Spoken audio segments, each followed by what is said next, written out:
Hello, this is Jack Jackson. In this video, we're going to be introducing the concepts of divergence and curl of a vector field. These things are actually sort of a type of derivative dealing with vectors. So remember that a derivative measures an instantaneous rate of change. Back in Calculus 1, we introduced the concept of derivative of a scalar function, a real-valued function of one single real variable. The derivative at a point then is a number, but it represents an instantaneous rate of change and the slope of the tangent line to the curve at a single point. But if we allow the point to vary and be a variable, we obtain a new derivative function. So in Calculus 3, we've introduced a few additional types of derivatives which measure rates of change in different types of functions. These include partial derivatives and directional derivatives, where we have functions of multiple variables, real valued functions of multiple variables. We have velocity derivatives of a position vector function, gradient of a function of multiple variables. All of these things are types of derivatives. So in this section, we're going to introduce two new derivatives for vector functions. The divergence, which produces a scalar number if it's at a point, or a scalar function when you let that be a variable. And the curl, which produces a vector number, so, it's constant vector, if we're talking about at a particular point, or a vector function if we're talking about letting our things be variable. All the various types of derivatives we studied have some sort of algebraic definitions, and all of these involve a limit. The newer types of derivatives introduced in Calculus 3, including the divergence and the curl introduced in this video, are all based upon the basic derivative definition of a real-valued function of a single real variable from Calculus 1. Because of this, we're able to use the various derivative shortcuts we learned earlier: the sum rule, product rule, power function, quotient, chain rules, and others. By applying these rules and the definition of the derivatives, in other words, the algebraic definitions of curl and divergence, for example, we can then compute appropriate formulas and evaluate to get appropriate numerical results. However, while we can appropriately manipulate algebraic expressions in this way, it is the physical interpretations of the concepts, for example, divergence and curl, and their application which are the more important part. Nevertheless, we're going to start by actually giving the algebraic definitions, and then we'll see how to compute the divergence and curl of a vector field before explaining the real meaning of the concepts.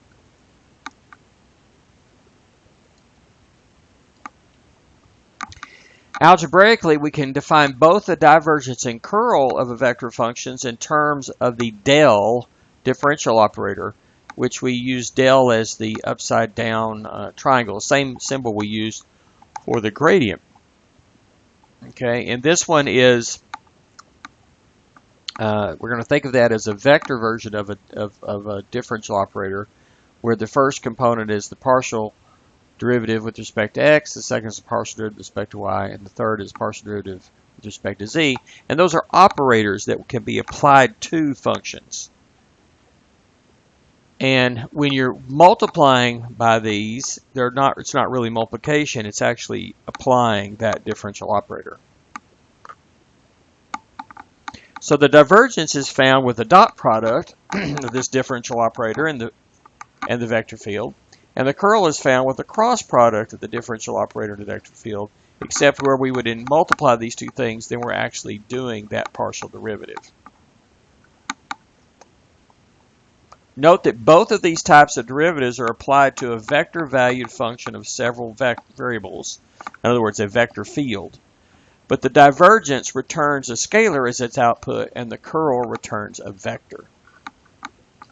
So the divergence is defined to be del dot f, which is the partial derivative with respect to x, partial derivative with respect to y, partial derivative with respect to z, dotted with, well, the components of this f are f1, f2, f3, or if you'd rather, f1i plus f2j plus f3k.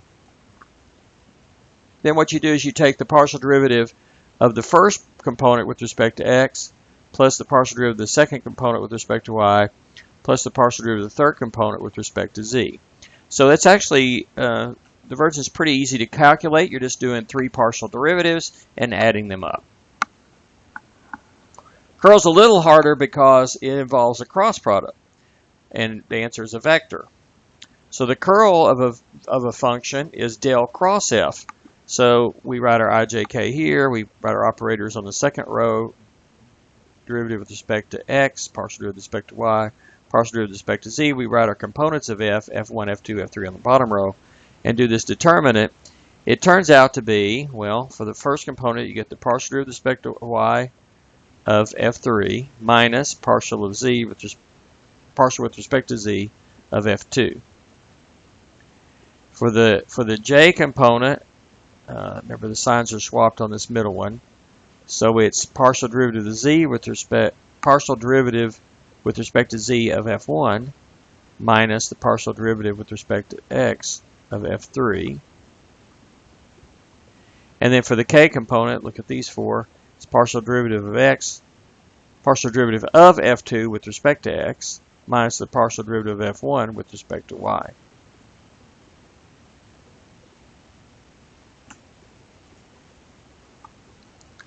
Okay, and there's the correct formula there. Okay, so those are two pretty straightforward things. The curl's a little bit harder to compute because you've got to do 1, 2, 3, 4, 5, 6 different partial derivatives, subtract. So it's a little bit more work than the first divergence, which just has 3 partial derivatives and do some adding. But nevertheless, they're pretty straightforward to do. So let's just see if we can put these to work now for us. So compute the divergence and curl of the following vector field and evaluate it at the point 1, 2, 3. Okay, let's start with the divergence. First of all, is the divergence going to be a scalar or a vector? Hopefully you said scalar. So when we evaluate it at 1, 2, 3, we're going to get just a number, a single real number. And when we evaluate it at an arbitrary x, y, z, we're going to get a formula that's it's going to be a function of possibly all 3 variables, x, y, and z, but it's going to be a scalar function. Okay, let's do it. It's not too hard to do. We just have to do del dot f, so you have to take the derivative of the first component with respect to x plus the derivative of the second component with respect to y, and then the derivative of the third component with respect to z, and add those up. Now our vector field is 3x squared y, comma, x sine of y, comma, yz e to the xy. So we're taking the derivative of 3x squared y with respect to x is just 6xy, plus we take the derivative of x sine y with respect to y, that's x cosine y, plus we take the derivative with respect to z of yz e to the xy, which is just y e to the xy. Now if we were to evaluate this at a single point, 1, 2, 3, we could plug in the 1, 2, 3, now that we have this formula, and plug in 1 for all the x's, 2 for the y's, 3 for the z's. Actually the z's didn't end up showing up anywhere, but if they were there, we would put a 3 there, and do some fairly straightforward simplifying. And we get 12 plus cosine of 2 plus 2e squared is the exact value of the divergence of this vector field at that particular point. So there's a different divergence potentially at every different point, but they're all given by this formula here. So this is the divergence function, and this is the divergence period, this specific constant divergence. That approximates to about 26.36.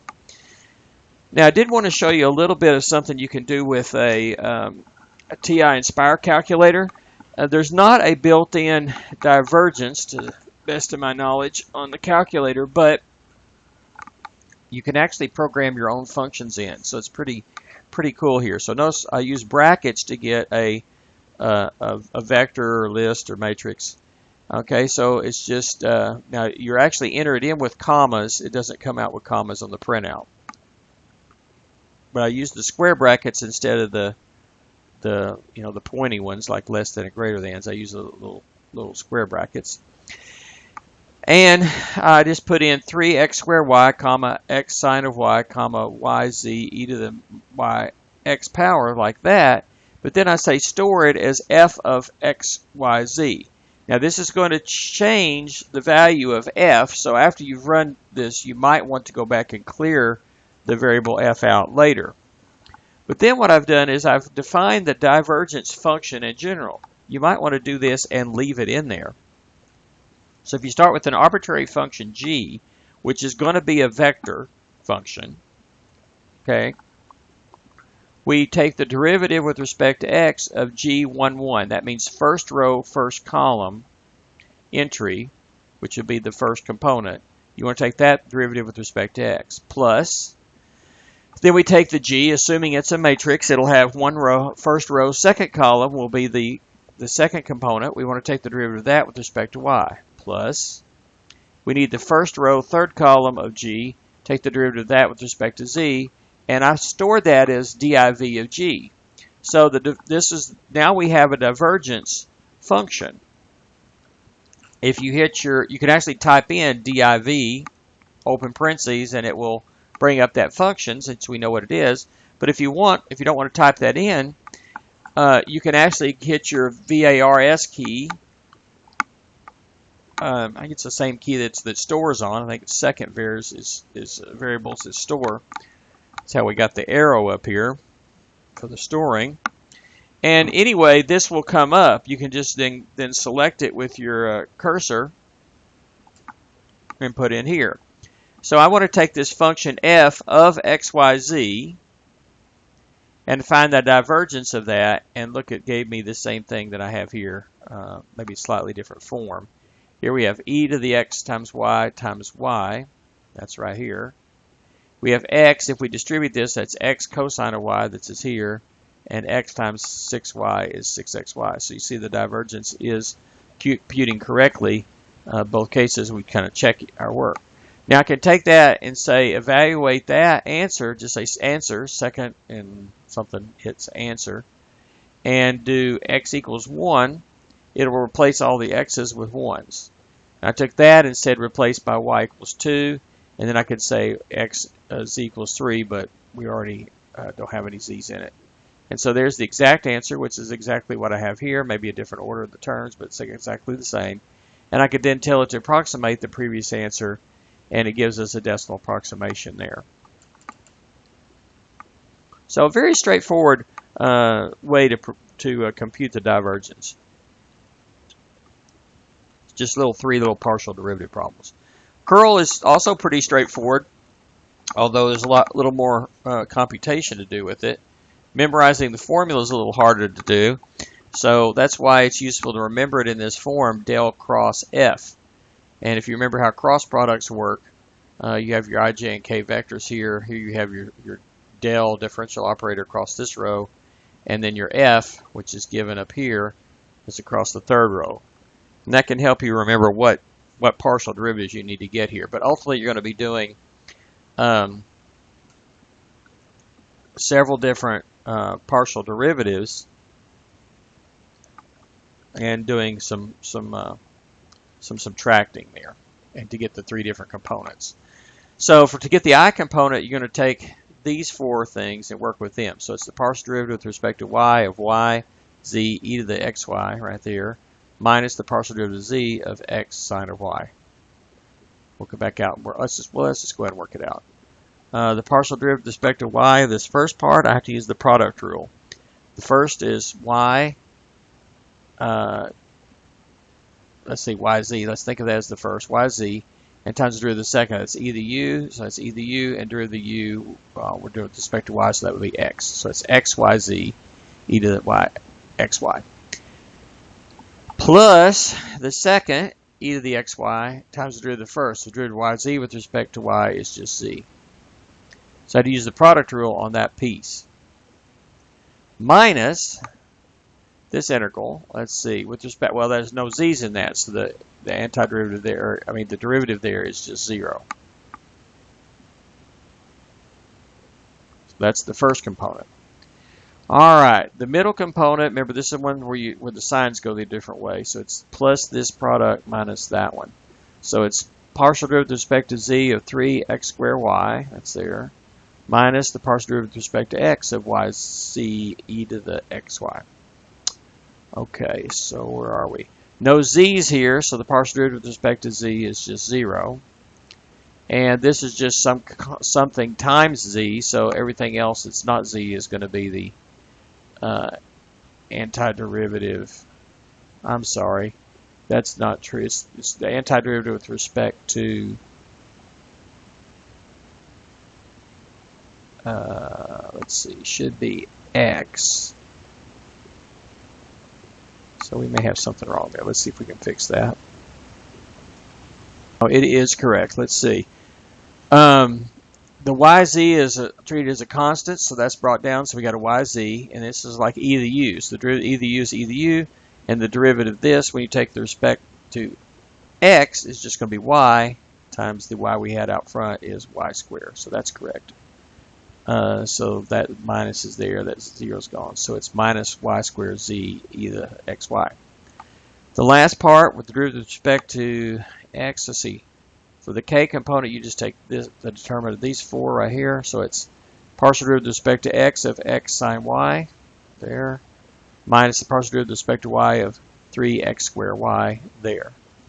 So x is your variable, sine y is a constant. That derivative is just sine of y, minus here y is the variable. This is like a constant, so that's just 3x squared. Kind of remove some unnecessary parentheses. And there's the final version of the curl.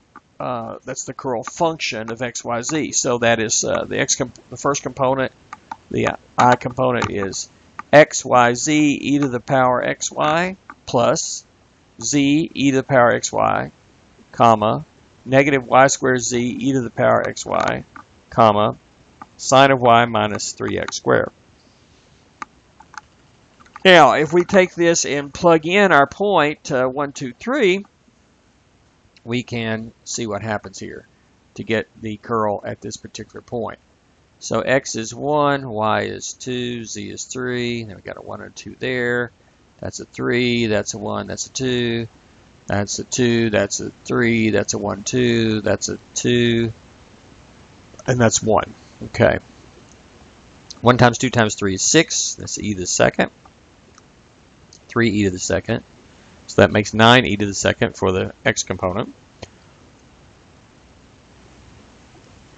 This is, we already got that one, comma. This is 4 times 3 is 12. It's minus, so minus 12e squared for the second component. And the last one is sine of 2 minus 3. Plug that in your calculator to get a decimal approximation, and we get that. So that's the curl. We can again use the calculator to store a curl function, so every time we want to use this, we can use it again. You can see part of it worked out here. I'll let you sort of figure out the rest, but so you just basically follow this basic formula. This is think of this as your function g. This is g1, 1, 1, 1, 2, and 1, 3 for the components. So that says take the x component and do the partial with respect to y, minus take the y component, do the partial with respect to g. Subtract those two. That's the first component, comma.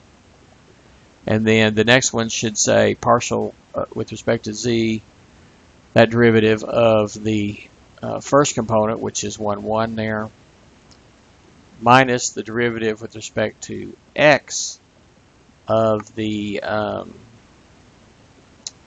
third component. So that's to be, should say g1, 3, comma, and then there's another one for the last part, and that gets you all three terms. So if I say what is the curl of x, y, z, we should be getting this same formula. If you look, this is, let's see, the z we can distribute here is x times y times z times e to the xy plus z times e to the xy. The next component is, let's just check our work. So we've got minus a y squared, a z, and an e to the xy. That's there. The last one is sine of y minus 3x squared. Yep, that checks out.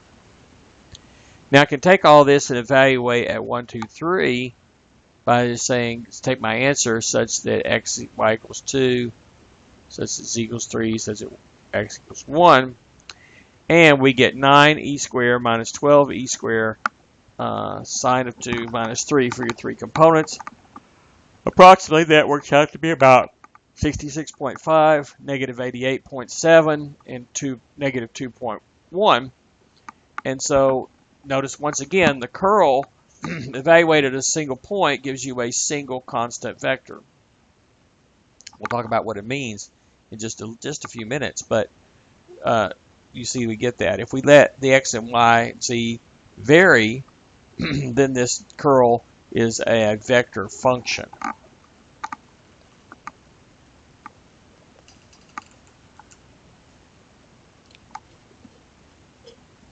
So those were the results for the divergence function, the divergence at 1, 2, 3, the curl function, and the curl evaluated at 1, 2, 3. Once again, divergence is a scalar. Curl is a vector. It's very important that you at least keep that much straight. Now, how do we interpret the divergence? To investigate this, we're going to consider what if we have a little box? Let's say it's a little rectangular box. And see, this side has length delta x. This side and this edge have length delta y, and the height is delta z. And here's some point x naught, y naught, z naught. Okay, that might be on our surface. Well, this just defines some little box. Okay, and what about some vector field? Well, we have a vector field, and this is going to be oriented so that it's oriented out of the surface. Okay, so what happens if we do a surface integral over this entire box? Okay, we want to find the flow or flux out of the box. Well, it's the integral of f dot dA, and so you just have to kind of think about this a little bit. So suppose we have the surface where x equals x naught. That is, well, it's this front side here, right here. Okay, and the normal vector is given right here. Okay, and so we just do f dot that normal vector. Okay, and depending on how we have this thing setting, that could be in the opposite of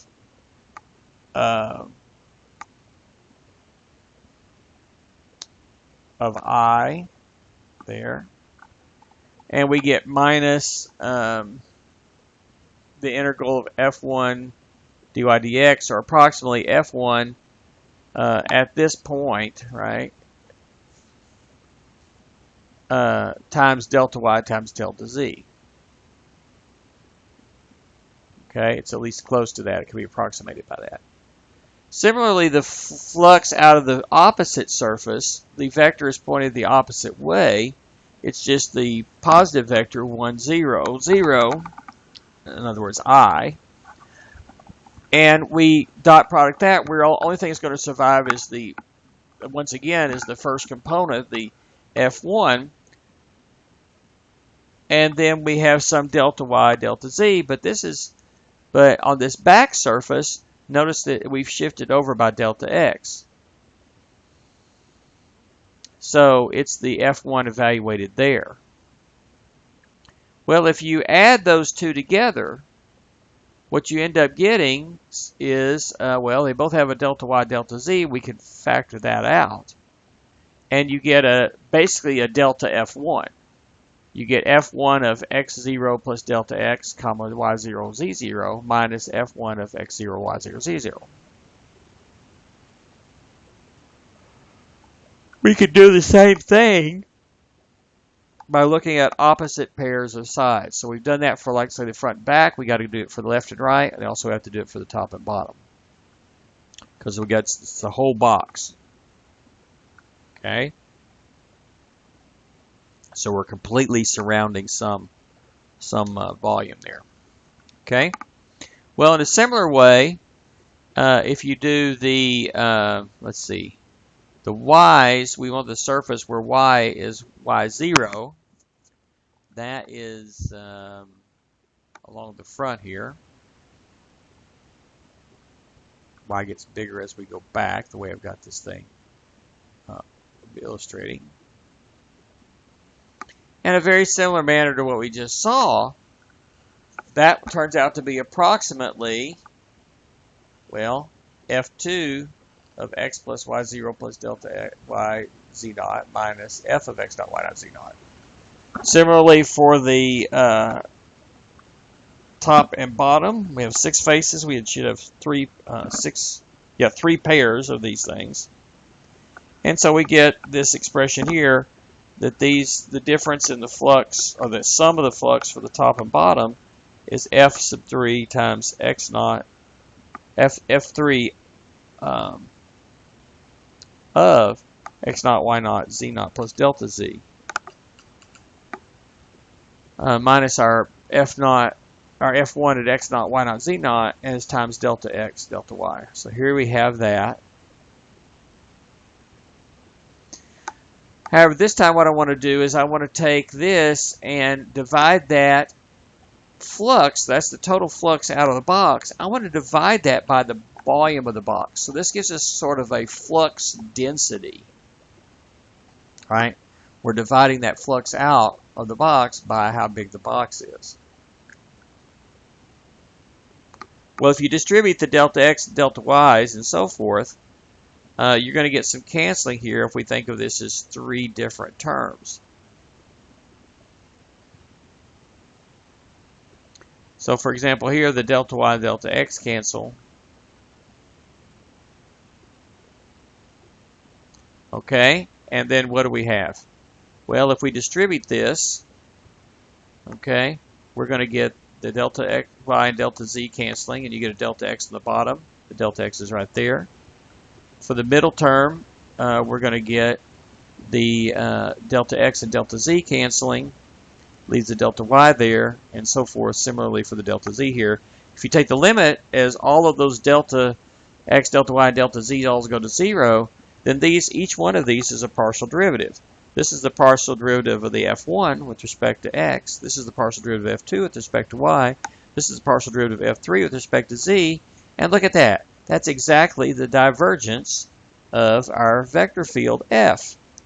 So one way we can see the divergence is by this. Put this little box around a point, and we do the average of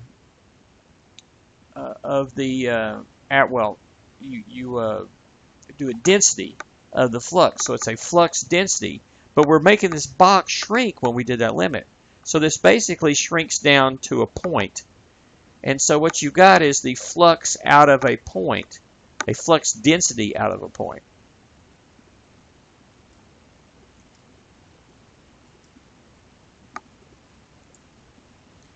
So this page kind of summarizes what we have for our divergence.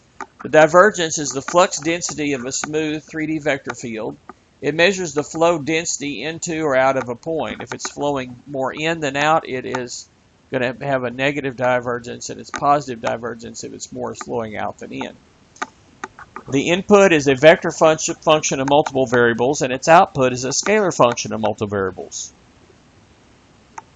So the algebraic definition is the divergence of f is this del operator dot f, which is the partial derivative of f, the first component of our vector field with respect to x, plus the partial derivative of the second component with respect to y, plus the partial derivative of the third component with respect to z.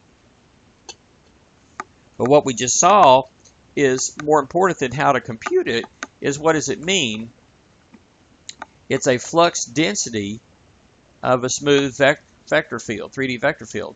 It's the flux per unit volume at any point. Okay? We take so for example, we can take we did it with a box, you could also do it with a sphere. So if we take a sphere centered at the point x, y, z, oriented outward and compute the total flux out of the sphere, which is given by this numerator, this flux integral, surface integral, and then divide by the volume of the sphere, that gives us a type of flux density, but then we want to take the limit as that volume of that sphere goes down, and this talks about now having it at essentially at a single point now.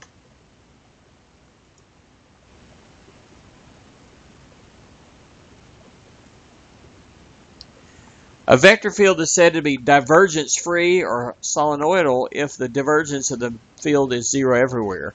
One example of a physical type of field that is divergence-free are magnetic fields. Now we're going to work our way up to interpreting what the curl means. So first of all, I want to talk about circulation.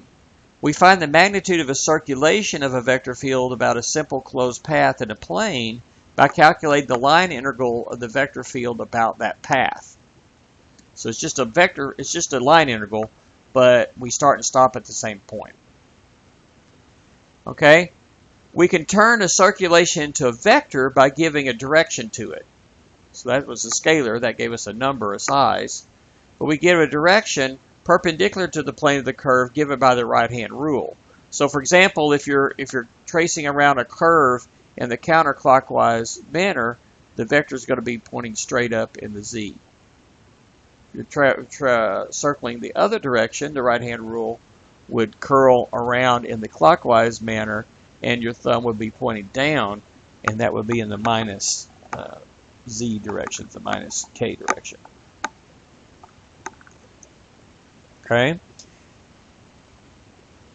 If the circulation is non-zero, then one direction will be positive and the opposite will be negative. So one way we can visualize circulation is putting a little pinwheel or a little paddle wheel, basically something like an axis with something that will spin on it, in a force field. If the forces are balanced, then the same amount is going to be pushing on both ways on the little paddles or pin or the wheel, parts of the wheel, and so it won't move. But if there's more going one way than the other, then that wheel will have a tendency to rotate. And so this has something to do with rotation. Curling has something to do with rotating things.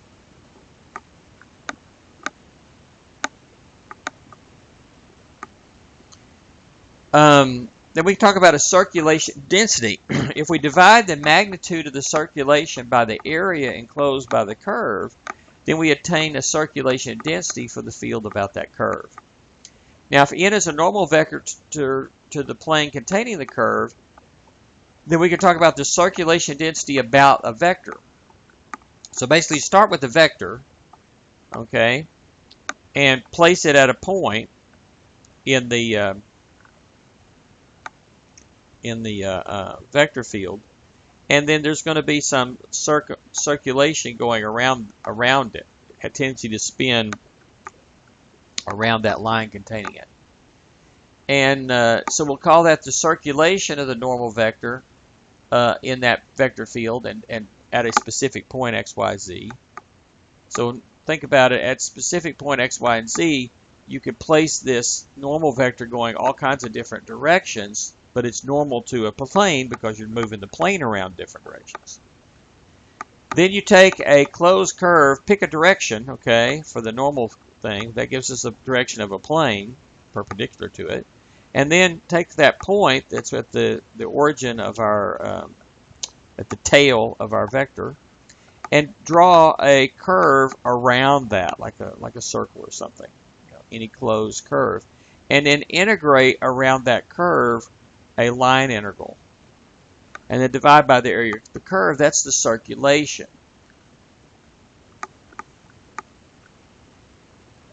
Okay? And the circulation density gives a measure of the tendency of the field or induced rotation about the line containing the normal vector. So given a particular vector field, the circulation density starts with the vector and produces a scalar. So look at the bottom half of the page here. Now we can take this process just a little bit further and get a meaning of what the curl means. First we take a point, okay, and make a vector at it, n. It's perpendicular to some plane. So now you have a plane containing the point and a normal vector sticking out. draw a curve around that, say like a circle, and integrate around that circle or around that curve, line integral, right? And divide by the area inside the curve, and then you're going to get some circulation, okay? And then what I want you to do is we divide it by the area, so it's a circulation density, but then we're going to take a limit as this goes to 0, okay? The area goes to 0.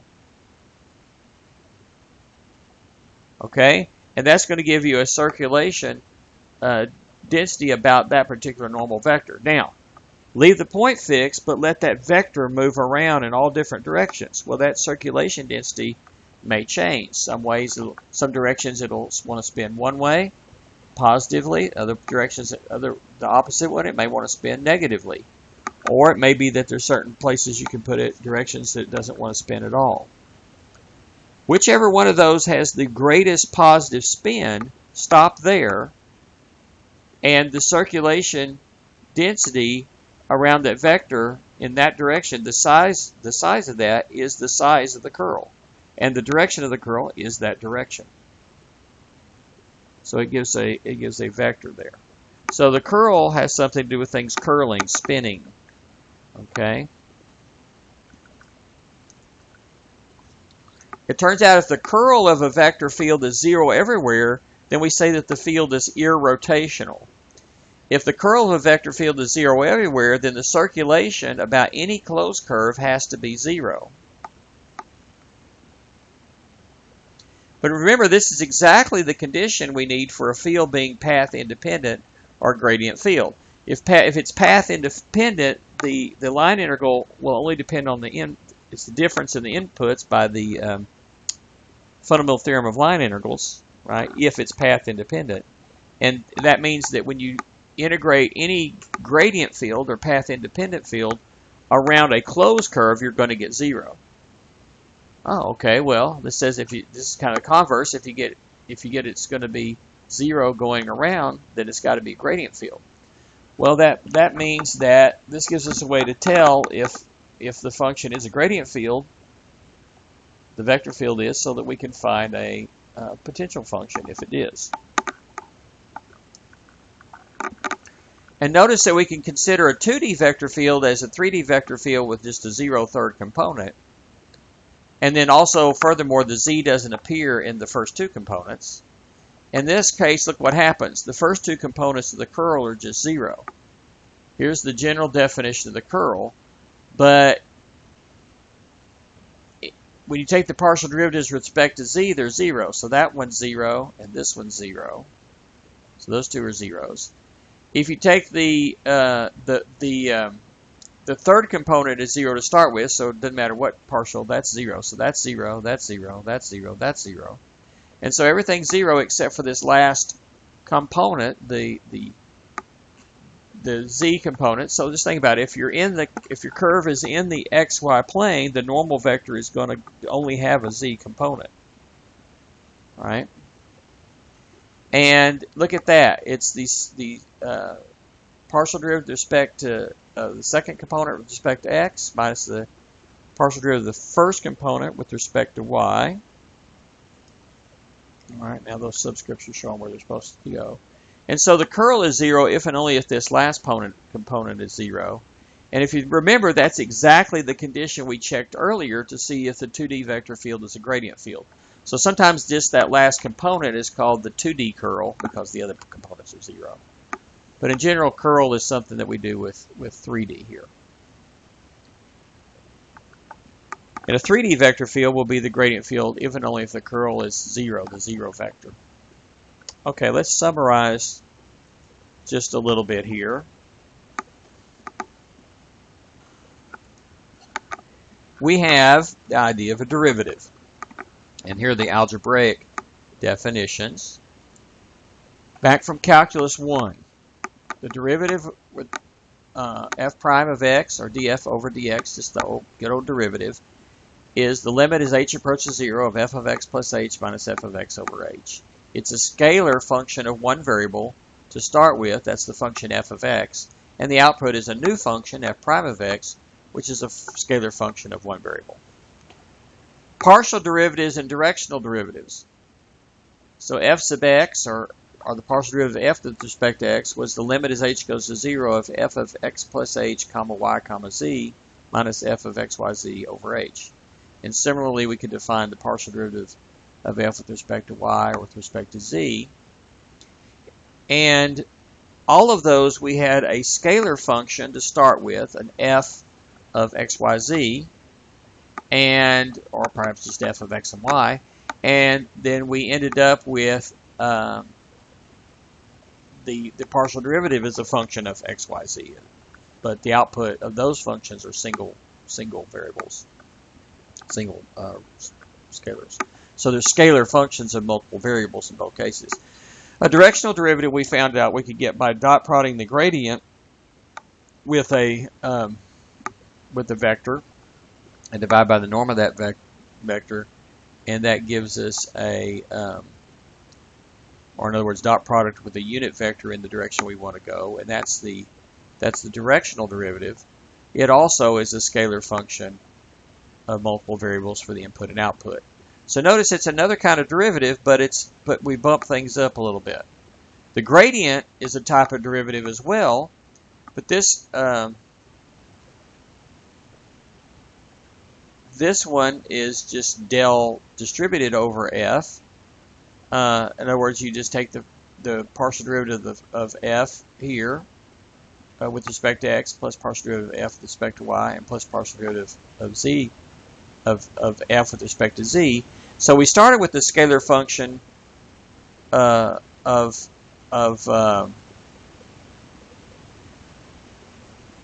multiple scalar variables, and the output was also was a vector function of multiple variables. So we started with f of x, y, z, which is a function that has inputs x, y, and z, order triples, but outputs a single number. And then we ended up with a vector for the output, which is the gradient function, which is a vector. When we just did the velocity, or just the derivative, okay, where we had like a position function, r of t, so it's a vector function of multiple variables, but really just in terms of a parameter t, we got a vector function of really of a parameter t. So we had a vector function of a scalar parameter to start with, and then we ended up with another scalar function of a parameter. The divergence that we introduced in this video is another type of derivative. The divergence starts with a vector function, a vector field, a vector function of multiple variables, and you end up with a scalar function of multiple variables. So the original function f, vector function, takes inputs of x, y, and z and outputs vectors. And the divergence of that is a scalar function of multiple variables. It takes inputs x, y, z and outputs a single real number. Whoops. The curl, again, you start with the vector function of multiple variables, but the curl is also a vector function of multiple variables. So again, the vector function f takes inputs of x, y, and z and outputs a vector, say a 3D vector. And then the curl then is a function, it's a vector function that takes x, y, and z as inputs and gives the output of a vector function. So if you notice, these are all different kinds of functions that we're talking about, but it's still all a similar concept. They all have a similar idea of a rate of change, and ultimately they're all based back on this original definition of a derivative, which is of course based on the idea of a limit. So it kind of takes you all the way full circle back to where we were, all the way back at the beginning, or near the beginning of Calculus 1. So we're just generalizing the idea of a derivative in all of these cases. And so the divergence and curl are just two new ways of generalizing that basic, important calculus concept.